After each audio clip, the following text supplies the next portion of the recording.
The Legacy of Wisdom Project gathers and publishes answers to many of humanity's most pressing questions from some of our most experienced and profound leaders. What kinds of elements should we be paying attention to if we're going to contemplate a lifestyle for our later years?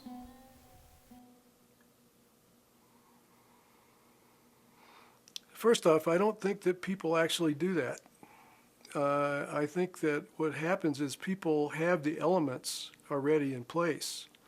They've done when you're moving into the later part of your life, you've spent a good part of your life sorting and sifting interests and activities and skills and people and all the different pieces that you would want to use to fashion some new mosaic. But it's not a totally new mosaic. It's built on the ones that have come before it. So, it's sort of like a person, actually. I mean, if I see you 20 years from now, I'll recognize you, even though you may look very different. But I'll recognize you because you have certain facial qualities and certain bodily qualities and so forth that are you. And you have a way of expressing yourself that's uniquely you and so on. So I'm a big believer in the continuity, continuity not in the sense that people stay the same, but that there are threads of themes that go through people's lives. And so I think if you look at people and how they adapt to all the stuff that hits them as they get older, one of the things you find is a very large majority, somewhere between 80-85% of people, say that the first place they go to cope with some upheaval in their life is a strategy they've used effectively in the past.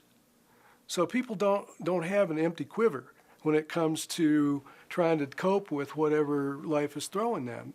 As a matter of fact, I think one of the reasons why older people are so resilient and so able to adapt to so many different things is because they've had to use their strategies in many different places. So they've realized that these strategies are really pretty robust, and they have a lot of faith in them because they've tried them in many different situations, many different settings, many different eras, etc., and they've found them to be tried and true for them. Now, it doesn't mean that what is your set of tried and true strategies is going to be the same as mine, because it won't be. But I have a lot of faith in mine, and I've interviewed hundreds of people who use that approach to adapt to things. And so they're not looking at a whole new life that they're trying to build. They're trying to say, how can I further my values using my skills and background and resources in the next step. So they're not having to jump off of a bridge. They're basically just moving down the road one more step, and it's a matter of evolving into, and most people adapt pretty gradually to things, so they're just evolving into the next them. But we're doing that every day. Okay, but let's say we could choose the kinds of lifestyle that we would like to lead when we're older. What kinds of elements should we be paying attention to if we're going to do this in a more conscious way? Well, probably, in some sort of utopian thing. I think that if there was a kind of a matchmaker service for people who wanted to live do conscious aging in co-housing, that would be a cool thing. And actually here in Boulder, there are quite a few co-housing communities, and they tend to attract middle-aged and older people. And there's actually one called Silver Sage that is all older adults. And there are people who decided that they really didn't want to live this kind of isolated, non-communal suburban lifestyle that's typical in America right now. And so they have big common spaces, and they have small private spaces, and it created a possibility.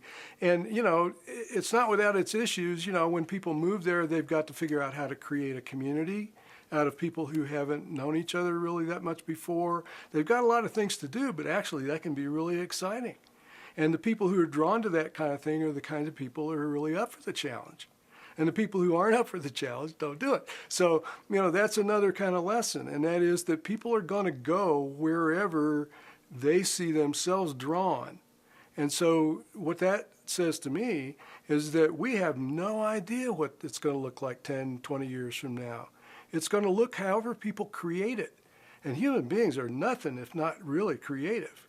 And so what I can predict is that people are going to begin to take really seriously the idea that retirement is a do-it-yourself life stage. It doesn't come prefab. It doesn't come pre-packaged. It's not like, Kraft macaroni and cheese. You have to put together the individual elements and create a recipe of your own. And for some people, what they do is they look around and they find somebody who's doing it the way they think they would like to do it, and they copy them. Well, that's an age-old strategy. And there are lots of ways you can do it, but the point is everybody has the opportunity to create their own idea of a lifestyle.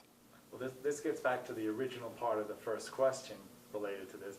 What are those key elements that you think might be important for choosing such a lifestyle, or saying, okay, I'm going to do something like this, here's what's important to me? Are there issues there? Yeah, I think that obviously, regardless of where you live or what kind of, what do you mean by lifestyle?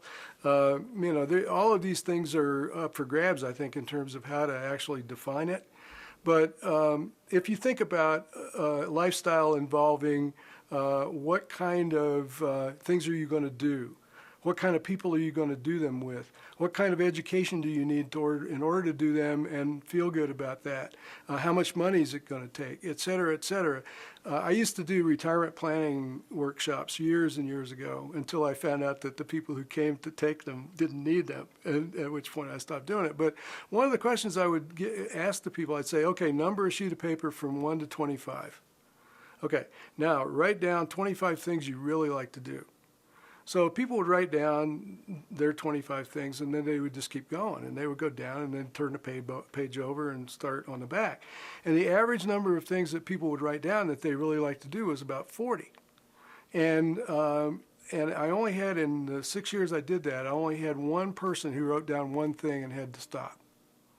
And he turned white too. But it's very common for people to have a lot of things that they really like to do. So then I would say, okay, now go along your list and put an A by all the things you can do alone. Okay, now go back and put a $sign by all the things on your list that cost more than $10 to do it. Okay, now go back and put a star by every one that you haven't done in the last year. And, that exercise was just simply designed to put people in touch with their resources.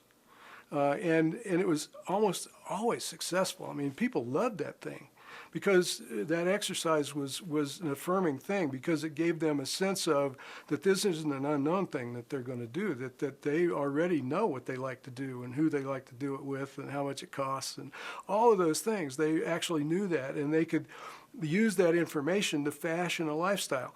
Now, where is it that you would be able to live the kind of life you want to lead the most efficiently, effectively, and satisfyingly? And that's the question. It's not what kind of lifestyle do you want, it's where can you lead that kind of life and how is it possible? And one of the reasons that I am living in Boulder, Colorado, instead of where I lived before, is that the community here is much more receptive to my philosophical and spiritual take on things than where I lived before I moved here. And one of the big reasons I moved here was because I wanted to live in a community that had an appreciation for that part of life. And I chose to move here for that very reason. So, people move places to, at least some people do, move places because they recognize that there are certain elements they want in their life, and that place provides it.